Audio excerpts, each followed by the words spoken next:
रामकृष्ण हरी मंडळी, आपल्या भक्ती चॅनलमध्ये तुम्हा सगळ्यांचं मनापासून खूप खूप स्वागत. 22 तारखेला गणेश जयंती आहे, म्हणजेच गुरुवारी गणेश जयंती आहे. गणेश जयंतीच्या दिवशी आपल्याला पूजा, उपासना, सेवा करायची आहे. मात्र सकाळपासून काय करायचं ते सांगते. त्याचबरोबर तुमच्या इच्छा प्राप्तीसाठी उपाय देखील सांगणार आहे. 108 हिरव्या मुगाचा उपाय आहे आणि दुसरा जो आहे तो फक्त एका सुपारीचा उपाय आहे. हे दोनही उपाय मी तुम्हाला सांगणार आहे. तर बघा, सकाळपासून आपल्याला काय करायचंय, तर सकाळी उठल्याबरोबर उठायचं आहे आणि प्रत्येकाने, घरातील प्रत्येक व्यक्तीने अंघोळीच्या पाण्यामध्ये पांढरे तीळ टाकून अंघोळ करायची आहे. नंतर देवांची विधिवत पूजा करत असताना बघा, तुम्ही बाप्पांची जी मूर्ती आहे ती सेपरेट पाटावरती मांडून देखील पूजा करू शकता किंवा मग देवघरामध्ये देखील त्याची पूजा करू शकता. मात्र आपल्याला गणपती बाप्पांना अभिषेक हा घालायचाच आहे. अभिषेक तुम्ही साध्या स्वच्छ पाण्याने घाला. मात्र मी सांगेन की तुम्ही पंचामृताने अभिषेक घाला आणि ते जे पाणी आहे ते तुमच्या मुलांना, घरातील प्रत्येक व्यक्तीला थोडं थोडं प्यायला द्या.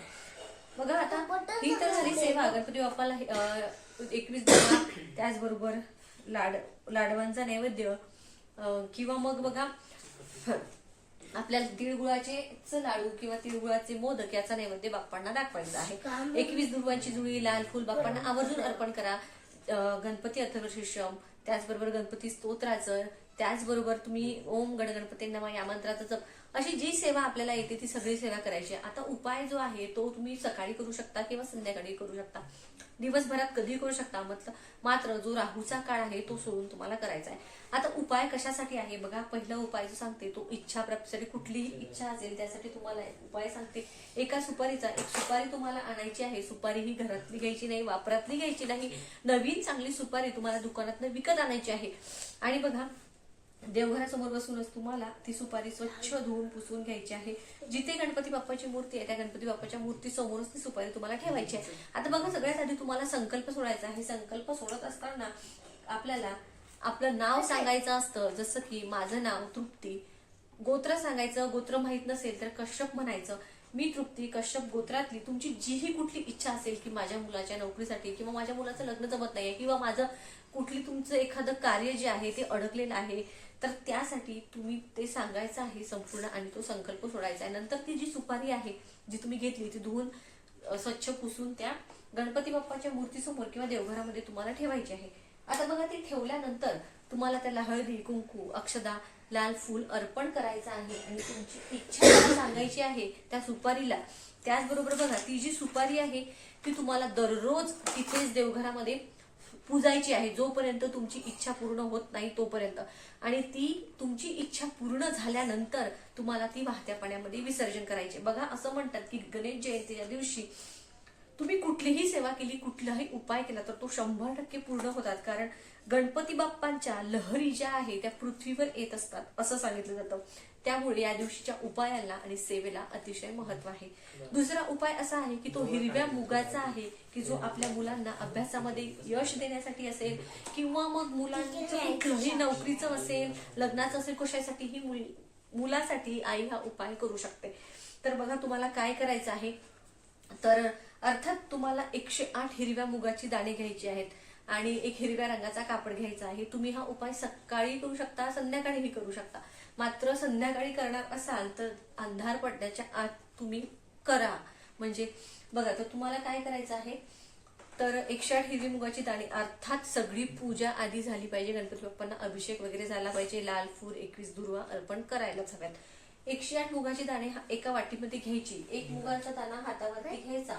ओम गण गणपती नमः म्हणायचं आणि जो हिरवा कापड आपण गणपती बाप्पाच्या समोर ठेवला, बघा तुम्ही ब्लाऊज पीसचा छोटासा तुकडा घ्या, कुठलाही हिरवा कापड घ्या आणि त्यावरती तुम्हाला तो ओम गण गणपती नमः, तुमची इच्छा सांगायची, एक दाणा तिथे अर्पण करायचा.